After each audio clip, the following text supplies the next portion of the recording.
in Lawrence at just after 5 o'clock. We're now joined by Travis Brown, the Bryan College Station Eagle. At the Eagle on Twitter is what the newspaper is, at Travis_L_Brown. Travis Brown joins us on 365 Sports with Paul Craig, and I'm David Smoak. Travis, thanks very much. So when the latest NIL, that 12-man plus NIL came out, I mean, I think a lot of people were like, wait a minute, can that happen? Can you kind of give us an idea of how they've been able to maneuver and what this is compared to anything else? Sure. I think as soon as it came out, my reaction was just like anyone's, like, wait a second, this smells a little funny. But in reality, it is A&M kind of putting their toes right on the line of what is legal. And I've talked to several attorneys and people not affiliated with A&M, and they said, yeah, like this is new, this is different. People aren't really doing this, but legally this falls under the right guidelines, and that's because the 12-Man Foundation, which is the main booster organization for Texas A&M, is legally independent from the athletic department as a 501c3 charity. And so this 12-Man Plus fund will operate within the 12-Man Foundation, which is, like I said, a 501c3, and will work in tandem and coordination with the athletic department as far as letting them know compliance issues and things like that. But from everyone that I've talked to, from a legal perspective, because the 12-Man Foundation is a separate 501c3 from the athletic department, it's above board for now. As we've seen with these collectives, with NIL, with how everything is going, it is a whole new territory. There is plenty of collectives that aren't in any way associated with a school's 501c3 booster club organization that are operating as their own 501c3s, and they've had to, file their tax information with the IRS, and the IRS is approving them. So the initial test of all of these has been, okay, they're good with it, but there is some a bill that's been filed in the U.S. Senate by two senators, actually bipartisan, that is trying to eliminate the ability to get a tax deduction from donations to 501c3s that their main mission is providing money to college recruits through name, image, and likeness. So it's a really new gray area, but by the way that the laws are written now, everyone I've talked to has said, yeah, this works. I would be shocked if that bill ever saw the light of day, just because of how even if it is bipartisan now, the way that things get done. But Travis, this also is, I mean, at least the 12-Man Foundation is kind of pulling back the veil. I mean, Florida has a law essentially allowing this exact thing anyway.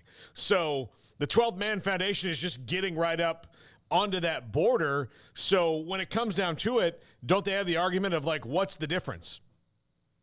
Yeah, and honestly, and I kind of agree with this point too, with some of the lawyers I've been talking to, that the 12-Man Foundation, for better or for worse, it's reputable. It's been around for 73 years. They've worked transparently for 73 years.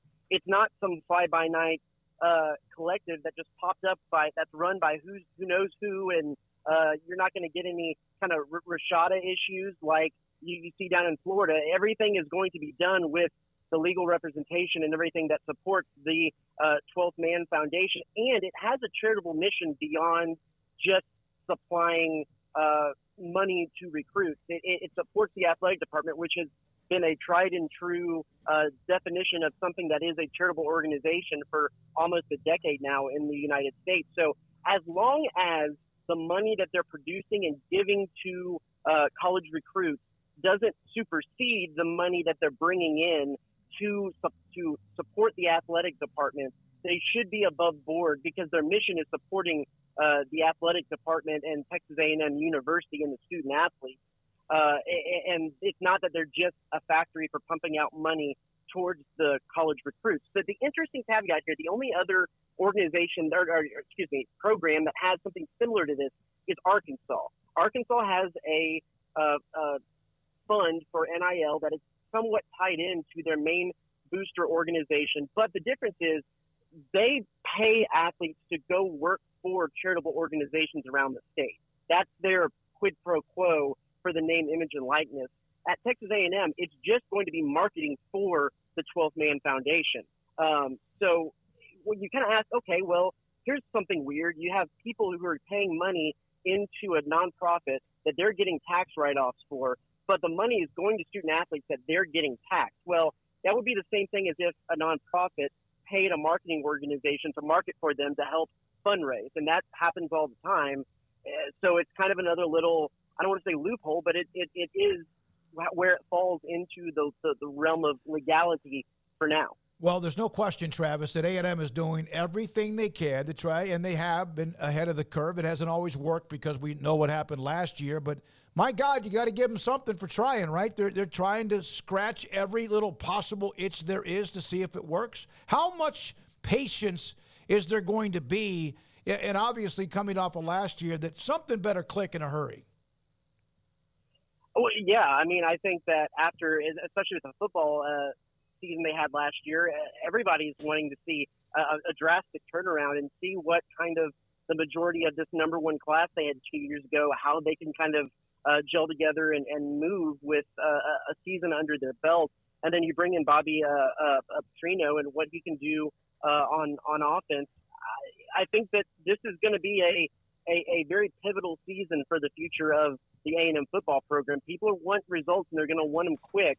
The interesting part about all that is I'm curious to see what personality commonalities or differences happen between Petrino and Jimbo Fisher, who are both very strong personalities who have their thoughts about how offense is going to be run. And the first time, Jimbo Fisher will be handing over the keys to the car with the offense. So going to be interesting to see or figure out what we can hear about what's happening in those meeting rooms and how those personalities work together. How many drives in a row where they don't score before Jimbo kind of loses his patience? Man, I'm the first thing I want to see is what does the stack of papers he has in his hand on the sideline look like? Does he still have his same notebook and flip book and flip card and all the above in his hand, or is he going to slim that down a little bit? Because I think that'll be a first indication of how this is going to rock and roll from the get-go. So they had, in the last decade, since they went to the SEC, even though there's been seasons that have been up and down, they had obviously the Johnny Manziel Heisman Trophy season. They were really good during the COVID year, but not good enough. Now Texas and Oklahoma, we know are a year away from joining the SEC. Does that even push that meter of anxiety, not because of Texas and Oklahoma, but because they've kind of had that advantage up until now next summer? Yeah, I mean, I think there is something there. I think that the road to maybe an SEC title, the college football playoff, is going to be a little bit more difficult with those teams here, but without necessarily even knowing what the scheduling is going to look like, if there's going to be permanent opponents, who the permanent opponents are going to be. I think that's a little too vague to necessarily wrap your head around if you're a fan of A&M right now. I think with just how bad the season was last year, it's just getting back into that double-digit win category and putting A&M back in contention for maybe a college football playoff, to be in those rankings, and for Tuesday nights to mean something around Aggieland again when you look at some of those college football playoff selection shows and whatnot. I think probably the focus is a little bit more there with that. Now, don't get me wrong. There's been a lot of conversation and a lot of talk about when that first A&M and Texas game will be. Is it going to be back towards Thanksgiving again? Is it going to be earlier in the season? Are they going to be a permanent opponent? That conversation has been had a lot. But when it talks about expectations and where they need to be, I think it has more to do with just not missing out on another bowl game again. Travis, Jimbo Fisher, though, is running up against that, thing that several Texas coaches found, where it can't be the talent, it's the development of said talent that is going to get him, because most schools would trade recruiting classes with A&M in a heartbeat, and they're still hitting the wall. So how long before, before the buyout is palatable enough for if this continues? Yeah, that's the $85 million question, right? Like it's going to go down to a little bit north of 50 million, I believe, after this season. Which still, I mean, 50 million. Yes, I get that probably will be played out in installments for how his contract is spelled out. But I mean, when this first conversation started happening last year, I'm a big international soccer fan. Me and my wife have been tuned into the Welcome to Wrexham documentary where Ryan Reynolds and the other guy from It's Always Sunny in Philadelphia bought the team over in England. I'm like, well, okay, how much does it take to buy a non-league soccer team in England? They bought that for $2.5 million. That's a lot of non-league soccer teams that you could buy over in England for the price that it would pay to buy out Jimbo Fisher. I mean, if it's another 5-win season next year, yeah, I think somehow they find that money, but it's still a lot of money, and I still think it would probably be 2 seasons away, barring something cataclysmic, before they try to have the pony up the money. Because what's the return on investment? Just paying $50 million to get a guy go away doesn't ensure you're going to win more games the next season. You have to have just an absolute home run hired lined up to make that money have legs at all. It just seems stupid to throw that money away for not necessarily a sure thing. Travis, let me ask you this. They lost a lot of players to the portal. Some of them were probably asked to leave. Some of them were forced to leave. And then in some cases, some maybe were disgruntled, disappointed, or unhappy. Was that a cleansing in a way for them, a kind of a necessary thing, despite the fact there still might be some prima donnas left on the roster? Was that kind of a cleansing? There was 4 players on the team that were true freshmen who seemed to get into repeated trouble last year. 3 of those, I believe, were suspended twice during the season. Those 4 guys transferred out, and you could say that those were guys that were probably not going to have a spot in this team because of their conduct off the field, regardless of if they wanted to come back or not. But I think beyond that, if you're a team that wins 5 games in a season, there's going to be a certain level of that second tier, second string guys that are on the cusp of getting starting minutes that are going to say, listen, I see this guy ahead of me. The coaches like this guy. I don't see, unless that guy gets hurt, I don't see necessarily my path to a lot of minutes, a lot of playing time.